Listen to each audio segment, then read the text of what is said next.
관함입니다. 여러분, 거룩은 무언가 큰 일을 하는 게 아니라 매일매일 삶을 거룩으로 곧 믿음으로 살아가는 겁니다. 여러분 생각해 보세요. 내가 매일 행하는 것이 곧 납니다. 아주 가난한 사람이나 아니면 뭐 빈살만인가요? 재산이 2,400조라고 하는데 2,400조의 빈살만이나 삶은 거의 똑같습니다. 반복합니다. 그때 일어나 그 일을 하고 그 사람들을 만나고 다시 돌아와서 그 사람들을 만나고 잠을 잡니다. 반복입니다. 반복이 우리 인생인 것이죠.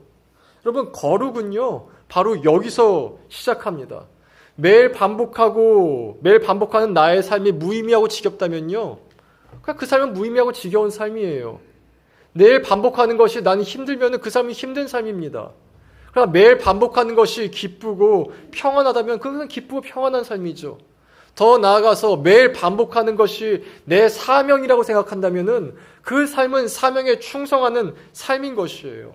거룩은 여기서 시작합니다. 이 질문이죠. 하나님은 왜 나로 하여금 그것을 반복하게 하셨는가?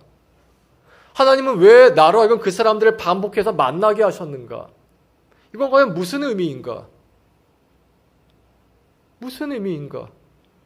그냥 무작위의 반복인 것인가? 아니면 여기에 주님의 놀라운 의미가 숨겨져 있는 것인가? 여러분, 대개 내가 반복하는 것이 내 인생의 절정, 내 인생의 가장 빛나는 순간과 연결되어 있습니다. 다음 슬라이드요. 모세는요, 80가지 양치는 것만 반복했습니다. 평생을 양을 쳤어요. 양치고 광야를 돌아다니는 거 반복했습니다. 80가지요. 또 다윗은 어떻죠? 다윗을 보면은 거의 양치는 평생을 사자와 곰과 싸우는 것과 반복했습니다. 그러니까 어떻게 됩니까? 모세는 양치는 것을 반복하니까 그 인생의 가장 절정에 이스라엘 백성을 데리고 인도하는 걸 반복하게 되죠. 다윗은 곰과 사자와 싸우니까 골리앗과의 싸움에서 앞으로 나가지 않습니까? 반복이 내 사명과 관련되어 있어요.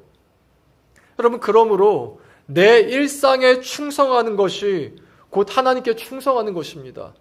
모든 일상이 다 하나님께 충성은 아니나 오늘 제가 세 가지를 얘기할 것인데 이 세 영역에서 충성하는 것이 하나님께 충성하는 겁니다. 그러니 오늘 말씀드릴 이 세 영역에서 하나님과 동행하는 것을 멈추지 마십시오. 우리 4장 7절과 8절 읽어보겠습니다. 다 같이 읽습니다. 하나님이 우리를 부르심은 부정하게 하심이 아니요 거룩하게 하심이니 그러므로 저버리는 자는 사람을 저버림이 아니요 너희에게 그에게 성령을 주신 하나님을 저버림이라. 그럼 부르심이 뭐라고 나옵니까? 거룩이에요. 거룩이 너희의 부르심이다. 오늘 본문에 세 영역이 나오는데 그 세 영역에서 거룩하게 서 있는 것이 너희의 부르심이다라고 나와요. 그 세 영역에서 충성하십시오. 그 생역에서 집중하십시오. 그 자리가 하찮게 보일 수 있어요.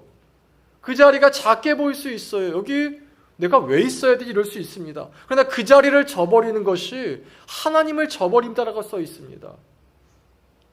그 중에서도 오늘 본문에 보면은 가장 먼저 나온 영역이 어디냐면요, 가정이에요.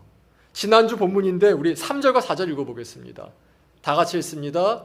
하나님의 뜻은 이것이니 너희의 거룩함이라. 곧 음란을 버리고 각각 거룩함과 존귀함으로 자기의 아내 대할 줄 알고. 여러분, 세 영역이 어디냐면요, 첫 번째 가정이 나옵니다. 두 번째 교회가 나와요. 세 번째 직장이 나옵니다. 오늘 본문에 보면요, 이 세 영역이 나오는데 가장 먼저 나오는 게 가정이에요. 여러분, 이 순서가 중요합니다. 여러분, 한번 물어볼게요. 가정이 소중합니까? 교회가 소중합니까? 여러분, 가정이 먼저 창조되었습니까? 교회가 먼저 창조되었습니까? 가정이 먼저 창조되었어요. 망설이지 마십시오. 가정이 먼저 있고 교회가 있습니다. 가정을 돌보는데 지장을 줄 정도로 교회의 일을 하려고 한다면요, 반드시 가족들과 먼저 상의를 해야 돼요. 상의를 해서 가족들의 동의를 얻어야 됩니다. 예수님은 가정과 예배에 대해 두 가지를 말씀하셨는데 첫 번째가 이거죠. 만일 제사를 드리려다가 가족 중에 누가 불화가 있는 것이 생각나거든 재물을 땅에 놓아두고 화해부터 하고 오라 말씀하셨어요. 또한 너희 부모를 섬기는 그 양식이 만일 너희가 고르반 곧 하나님께 드릴 거라 생각해서 그걸 하나님 가정 부모님을 복양하지 않고 가정 교회를 드리려고 하느냐? 그러지 말아라. 그러지 말아라. 여러분, 성경이 말하는 죄 중에요, 가장 큰 죄가 뭔지 아십니까? 믿지 않는 죄예요. 믿지 않는 죄. 다른 어떤 죄는 그 돌아오면 회개의 영향이라도 있는데 이 믿지 않는 죄는 어떻게 할 수가 없어요. 하나님도 어떻게 못합니다. 근데 성경에 보면 믿지 않는 죄보다 더 큰 죄가 하나 있는데 가정을 돌보지 않는 죄예요. 디모데전서 5장 8절 보겠습니다. 다 같이 읽습니다. 누구든지 자기 친족, 특히 자기 가족을 돌보지 아니하면 믿음을 배반한 자요 불신자보다 더 악한 자니라. 불신자보다 더 악하대요. 그럼 불신자 지옥 가지 않습니까? 예수님 말씀이 지옥 가는 거잖아요. 근데 그보다 더 악한 자가 있대요. 어떤 죄요? 가족을 돌보지 않는 자. 돌보지 않는 자. 곧 있으면 추석입니다. 어르신들은 가족들이 아마 일로 오시겠지만 젊은 부부들이나 부모님들이 시골에 계신 분들은 부모님 뵈러 가야 될 겁니다. 주일날 예배를 본교에서 못 드릴 수 있겠죠. 가십시오. 가셔서 어머니 아버지랑 같이 예배 드리세요. 만약에 어머니 아버지가 같이 안 믿습니까? 그러면 그 지역에 가셔서 교회를 가십시오. 예배 드리고 오십시오. 그게 하나님이 기뻐하시는 겁니다. 우리의 가족은 가족을 돌보는 것에서 시작합니다. 어디서 시작한다고요? 가족을 돌보는 것. 매일 설거지를 하고 청소를 하고 쓰레기 분리수거를 하고 화장실 변기를 뚫고 요리를 하고 빨래하고 빨래를 개고 빨래 분류를 하는, 여러분, 그게 거룩입니다. 그게 거룩이에요. 그게 하나님이 기뻐하시는 것이고 또 그것을 통해 여러분 한 사람 한 사람을 다듬고 계세요. 그거 하찮은 일 절대로 아니에요. 절대로. 여러분, 가족이 나를 어떻게 보느냐가 곧 하나님이 나를 어떻게 보느냐가 거의 유사한 걸 기억하십시오. 우리는요, 뭐로 자기를 보려고 하면은 지나가던 사람 말 한마디 나를 보려고 해요.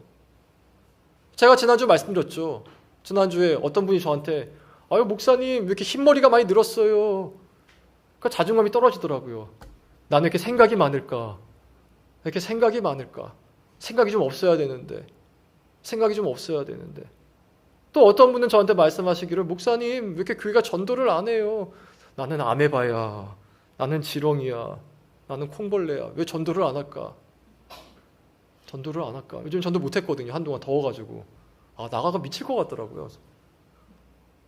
뜨거운 팝콘 튀기고 있으니까 거기서. 여러분, 근데 제가 아메바입니까? 여러분, 만약에 여러분한테 누가 아유 연봉 그게 뭐야?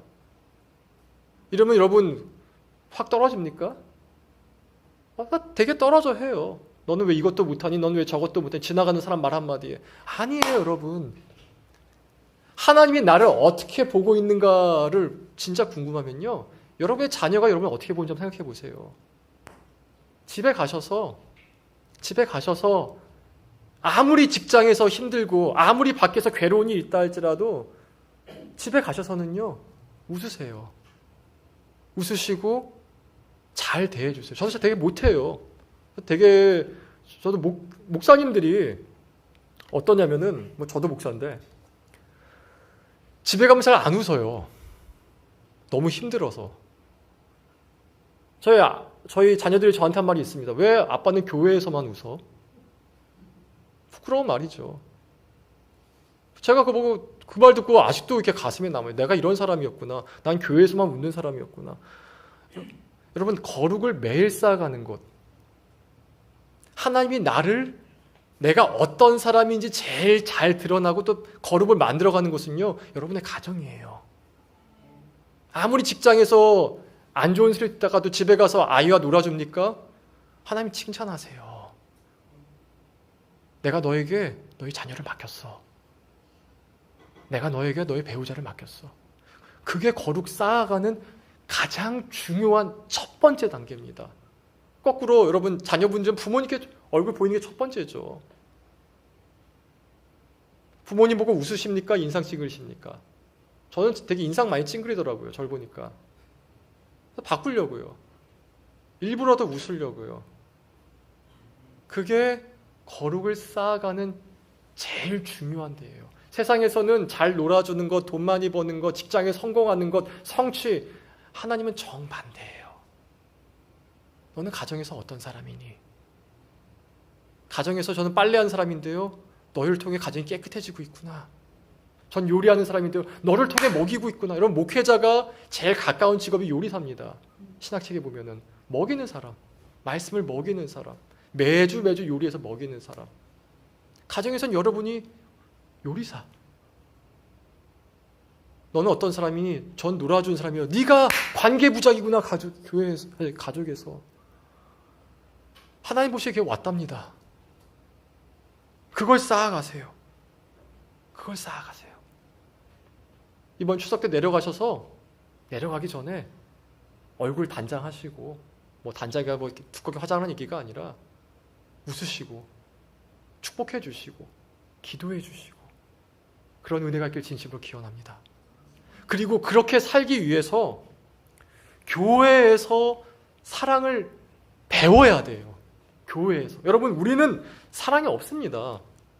우리는요, 맨뺨 맞으면요, 양쪽 싸다구를 때리고 싶은 사람, 그게 인지상정이에요. 되게 부모님들로부터 자녀들부터 험한 소리 많이 듣거든요. 제가 청년들 사역을 꽤 오래 했는데 청년들이 가장 많이 상처 준 사람 1위가 아버지예요. 아버지.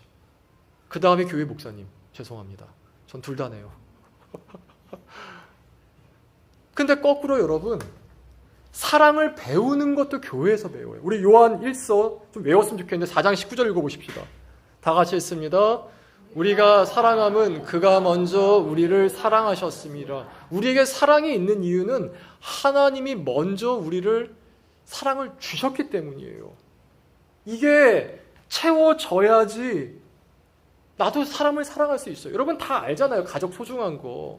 아무리 직장생활 잘하면 뭐합니까? 가족 무너지면 마음이 다 무너져 버리는데. 세상 누구를 붙잡아도 다 압니다. 근데 가족을 사랑으로 대하는 사람이 그렇게 많지가 않아요.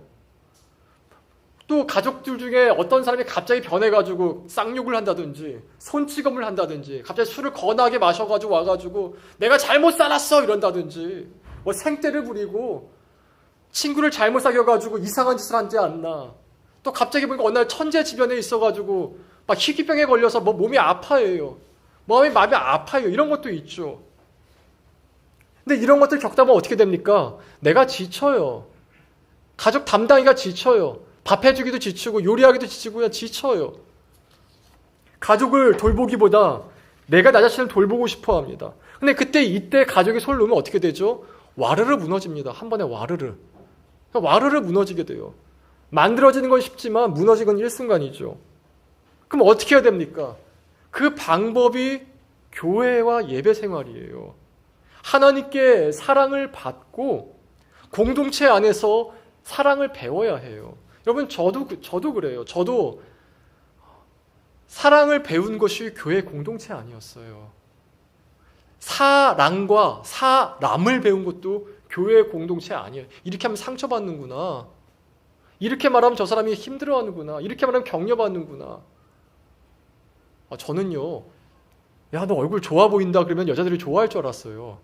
근데 싫어하더라고요. 살쪘다는 거야? 야, 너 몸 좋아졌다 이랬다가 싫어하더라고요. 몸 좋아졌다 싫어하더라고요. 사랑받는 것도 배워야죠. 사랑하는 것도 배워야죠. 그리고 교회 안에서 하나님으로 말미암아 사랑을 경험해야죠. 여러분 사랑 받고 계시면 믿으십니까? 얼마큼 믿으십니까? 하나님이 우리를 얼마큼 사랑할 것 같으세요? 얼마큼 사랑할 것 같으세요? 하나님께서 우리를 아들과 딸로 부르기 위해서 자신의 독생자를 죽이셨어요. 하나님께서 우리를 이 땅에서 소망을 갖고 살게 하기 위해서 자신의 독생자를 내어주셨어요. 얼마나 더해야 하나님이 우리를 사랑하는 것을 믿을 수 있습니까? 얼마나 더해야 될까요? 이 사랑이 예배 시간에 개인 경건 시간에 내 안에 믿어져야 돼요. 이게 경험이 돼야 돼요. 이게 들려져야 돼요. 이게 안 들리면은 사랑이 나오는 게 아니라 거래를 하려고 그래요. 사람들한테 거래를. 이거 줄게, 이거 해다오. 뭐 두꺼 봐, 헌집 줄게, 새집 다오. 하나님이 여러분을 아신다는 것 혹시 아십니까? 시편 139편 1절에 보면요. 제가 이렇게 써 있어요. 죄송합니다. 제가 완벽하게 외우지 못해서 좀 인용을 하겠습니다. 139편 1절. 여호와여 주께서 나를 살펴보셨으므로 나를 아시나이다.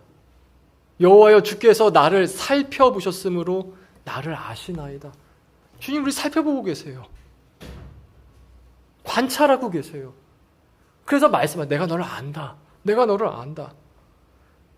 여러분 가족이 가장 중요한 공동체이긴 하지만 가족 공동체가 나의 모든 걸 채워주지 못합니다. 여자들만 나눌 수 있는 게 있죠. 남자들만 나눌 수 있는 게 있어요. 가지 모임하다 보면은 상대방 배우자에게 내가 배우는 것도 있습니다. 상대방 남편에게, 상대방 아내를 통해서 제가 배울 수 있고 이해되는 것도 있죠. 또 아이들도 마찬가지입니다. 아이들끼리 채워주는 게 있어요. 아이들만 채워줄 수 있는 것도 있습니다. 교회 안에서 사랑함과 사랑받음을 배우셔야 돼요. 그래야 가정에 나가서 채워줄 수 있습니다. 교회에서 우리들은 서로 섬김으로 살아가는 걸 배웁니다. 지난주 요리를 누가 해주신지 아십니까? 지지난주 누가 해주신지 아십니까? 그 먹음으로 말미암아 그것이 사랑인 걸 배우는 것이고, 또 오늘 우리 찬양 드렸죠. 찬양팀 1시간 일찍 와요. 1시간 일찍 와서 예배를 준비합니다. 그들의 헌신을 통해서 우리는 또 그들이 우리를 사랑하는 거 배울 수 있으며, 아이들 또한 여러분이 아이들 교육하는 것도요. 저만 하더라도 그 공과 준비하는데 1시간 반이 걸리더라고요. 전 해봐야 되거든요, 직접. 오늘 저희가 지우개로 도장 만들게 했습니다. 지우개 도장 만들게 했는데 제가 어저께 조각칼 사가지고 다 파봤어요. 파봐가지고 찍어보고 이게 이렇게 하는 거구나. 얘는 이게 안 되겠구나. 다 해봅니다. 1시간 반이 걸리더라고요, 해보니까. 다 준비하는 시간들이 있어요. 왜 하는 겁니까? 하나님께 충성도 있지만 아니에요. 그게 사랑하는 마음이기 때문에 그런 거예요. 여러분 기억하십시오. 교회 생활만 충실하게 하더라도요. 남을 위해 섬기고 사랑하는 거 배우게 됩니다. 그리고 그 마음이 우리에게 막 넘쳐나게 돼요. 그리고 마지막으로 거룩이 얘기하는 그 직장 생활입니다. 우리 11절과 12절 한번 읽어보겠습니다. 다 같이 읽습니다.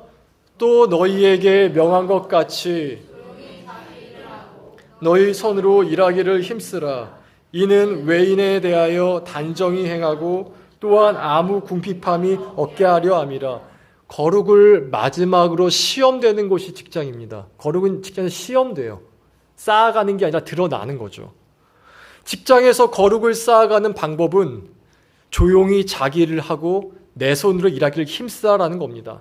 자신의 일을 좋아하는 게 아니라 그것을 힘쓰라예요. 성실하게 하라인 것이죠.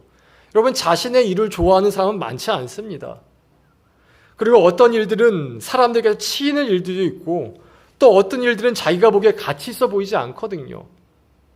또 그 일을 좋아한다 할지라도 그 일에서 받는 노동의 대가가 그렇게 좀 뭐랄까요, 만족하지 않습니다. 자신이 좋아하는 일을 하면서 원할 만큼 보수를 받는다? 되게 적습니다. 그러나 그 일이 무엇이든 간에 그것이 내 양심과 하나님 말씀에 비추어 봤을 때 어긋나지 않는다면요, 이렇게 믿으세요. 하나님이 나를 거기에 두셨다. 제 말이 아니라 마르틴 루터의 말입니다. 루터가 이런 말을 했습니다. 하나님이 당신을 그 일을 하도록 두셨다. 거기서 조용히 자신의 일을 묵묵히 해나가십시오. 만나는 사람들 비판할 이유도 없고 마음에 들지 않는 일이라도 자책할 필요도 없습니다. 그 일을 조용히 정직히 하다 보면은 10년, 20년 지났을 때 무언가 쌓이게 될 것입니다. 그리고 쌓은 그것을 통해 하나님께서 여러분에게 정말 남들에게도 드러나고 하나님께 드러나는 큰 것들을 시키시게 될 거예요. 정말 중요한 것은 그 일들을 통해 주님이 증거된다는 것이죠. 13세기 사제였던 로렌스는 늘 주방에서 요리만 하던 수도사였습니다. 그러나 그 로렌스는 자신이 일하는 그곳을 하나님이 나에게 준 성소라고 여겼어요. 그 결과 두 가지가 나타났습니다. 첫 번째, 로렌스 수도사가 한 요리를 먹은 사람들이 더 건강해졌습니다. 두 번째, 로렌스 수도사가 일했던 그 부엌에 하나님의 임재가 드러났어요. 그러니까 사람들이 예배당에서 기도한 게 아니라 기도하러 부엌에 왔습니다. 웃기지 않습니까? 기도하러 부엌에 왔대요. 예배당에 간 것이 아니라. 왜요? 거기에 하나님의 임재가 있어서. 다음 슬라이드. 이것을 통해 로렌스 수도사가 책을 하나 썼습니다. 하나님의 임재 연습이라는 책이에요. 저기 있습니다. 한번 읽어보세요. 되게 단순합니다. 나는 요리를 열심히 했다. 왜냐하면 하나님께서 나에게 요리를 시켰기 때문이다. 근데 거기 임재가 임했어요. 여러분, 가정과 교회와는 달리 내가 일하는 곳은 외인들, 곧 믿지 않는 자들도 만나는 곳이죠. 여러분이 직장에서 여러분이 풍기는 그 분위기가 주위 사람들에게 영향을 끼칩니다. 연봉, 승진, 사람들과의 관계 이런 것들보다 거기서 내가 어떻게 하면 조용히 나의 일을 할 수 있을까를 더 집중하십시오. 거기서 신뢰를 쌓아가십시오. 그리고 더 나아가서 여러분이 있는 그 공간을 하나님의 분위기로 물들어가세요. 다음 슬라이드요. 특히 집안일 하시는 분들이 있을 겁니다. 여러분, 어느 공간이든 간에 그 공간에는 특유의 분위기가 있습니다. 어느 집은 가다 보면요, 묘한 긴장감이 있습니다. 어떤 집은 깨끗한데 뭔가 차가워요. 막 뭔가 빨리 나가야 될 것 같아요. 어떤 집은 무섭기까지 합니다. 어떤 집은 귀신이 있죠. 여러분, 예수님이 귀신 부를 때 뭐라 말씀하시는지 아십니까? 이 악하고 더러운 귀신아. 여러분, 귀신 들린 사람 보셨습니까? 악취가 납니다. 악취가. 귀신 들린 사람은 그 특유의 악취가 있습니다. 그리고 귀신 들린 사람 공통점이 뭐냐? 청소하는 걸 되게 싫어합니다. 집을 막 쓰레기를 쌓아놓고 살아요. 이 악하고 더러운 귀신아. 집안일 하는 사람들은요, 이 공간을 만드는 사람들이에요. 분위기를 만들어요. 그 분위기를 따라 자녀들이 양육이 됩니다. 무조건 깨끗이 정리하라가 아니라 집안에서 집안일 하는 사람들이 만드는 분위기에 따라서 자녀들이 큰다라는 것이죠. 그래서 직장과 집안일이건 그것은 거룩과 깊은 관련이 있는 것이에요. 분위기를 만들어 가십시오. 또한 직장이 순서상 가장 마지막에 있습니다. 가정이 제일 중요합니다. 그 다음에 교회 생활입니다. 마지막에 직장이 있습니다. 이 순서대로 여러분의 거룩의 공간들에 에너지를 쏘아가세요. 이 세 가지가 바로 제가 설교 초반에 말씀드린 거룩의 세 가지 영역입니다. 늘 반복하지 않습니까? 가정에서 어떻게 대하는가? 직장에서 나는 어떤 사람인가? 매주 교회에서 나는 무엇을 배우고 있는가? 여기서 거룩을 쌓아가는 것이에요. 거룩을 만들어가는 것이에요. 이게 여러분의, 나의, 우리 모두의 부르심입니다. 그 다음에 은사가 나와요. 나는 무슨 어떤 기능이 있는가? 은사는요, 그래서 부르심 얘기, 거룩 얘기가 나오지 마지막에 나옵니다. 기능이 먼저 되고 거룩함이 나중에 돼버리면 지쳐버리게 돼요. 먼저는 거룩이에요. 먼저는 하나님과의 관계입니다. 말씀을 맺습니다. 다음 슬라이드요. 여러분 혹시 타피스트리 아십니까? 타피스트리? 저거 아십니까? 카펫처럼 보이는데 카펫이 아니죠. 카펫은 바닥에 두려고 하지만 저 타피스트리는 벽에 걸고 감상하기 위해 만듭니다. 신학교 다닐 때 입구에 걸려있던 거대한 예수님의 타피스트리가 있었는데 너무나 아름다웠었어요. 이 타피스트리는 그림을 그리는 것이 아니라 날줄과 씨줄이 엮어서 긴 시간에 걸쳐 만들어집니다. 다음 슬라이드요. 그래서 저렇게 만듭니다. 만드는 중간에는 어떤 그림이 나올지 알 수가 없어요. 다 완성돼야지만 비로소 저 작가가 무엇을 만든지 알 수가 있습니다. 우리의 인생도 그렇습니다. 매일의 삶이 날줄과 씨줄입니다. 우리의 인생이라는 작품을 직조하고 있습니다. 때로는 그 모습이 엉킨 실타래처럼 보일 수도 있지만 하나님께서는 그 모든 순간을 사용하셔서 우리 인생을 한 폭의 아름다운 작품으로 만들어가고 있습니다. 그러니 여러분, 가정을 귀히 여기십시오. 가정을 귀히 여기십시오. 가정에서 매일 반복하는 것이 곧 주님의 뜻임을 기억하십시오. 가정일 중에 사소한 건 아무것도 없습니다. 단 하나도 없습니다. 또한 교회를 귀히 여기십시오. 교회의 관계들을 귀히 여기십시오. 거기서 배우는 사랑과 하나님의 경험이 여러분으로 하여금 사랑이 지치지 않게 만드실 거예요. 또한 직장을 귀히 여기십시오. 그 직장이 여러분이 거룩을 뿜어낼 수 있는 공간임을 기억하시기 바랍니다. 하나님께서 여러분의 인생을 지켜하고 계시니 우리 주 예수 그리스도의 은혜와 평강이 여러분의 가정과 교회와 일터 위에 늘 함께하기를 진심으로 기원합니다. 우리 찬양하고 기도하시겠습니다.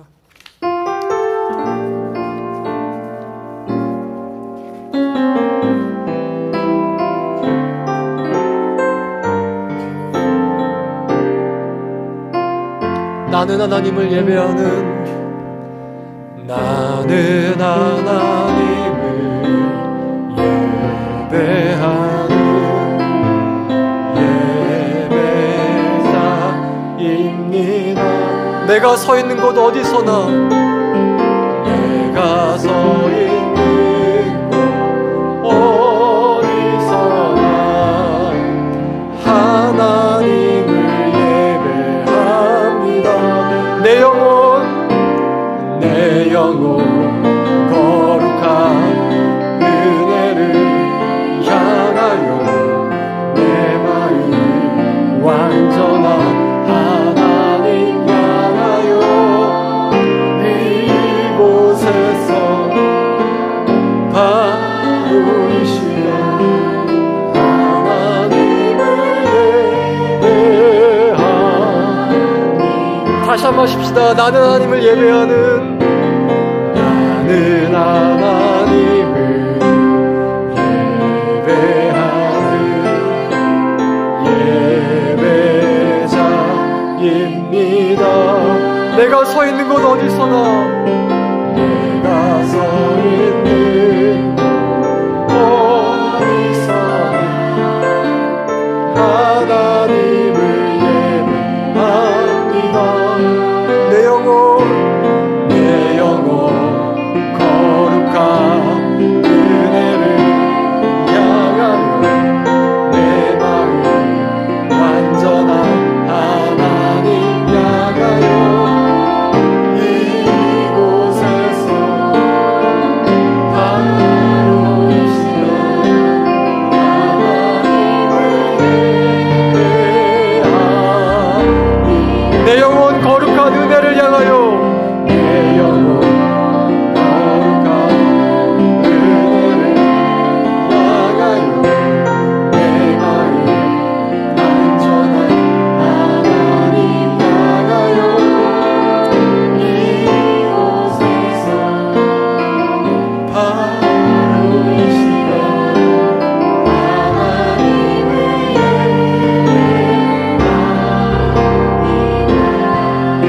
이 시간 기도할 텐데, 여러분 집 밖에서 평가는 내가 아니라 가정에서 평가는 여러분이 진짜 여러분입니다. 여러분 저와 같이 혹시 직장에서 웃지 않으십니까?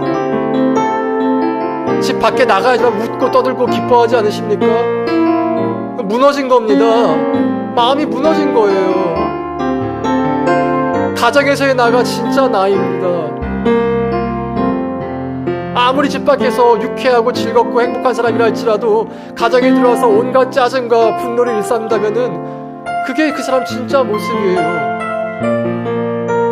이 시간 기도하실 때 하나님, 가장 중요한 가정에서 내가 사랑을 베푸는 자로, 사랑하는 자로, 웃는 자로서, 행복한 자로서 있게 해달라고 간구하며 기도하십시다. 자신의 가정을 두고 기도합니다. 기도하겠습니다. 주여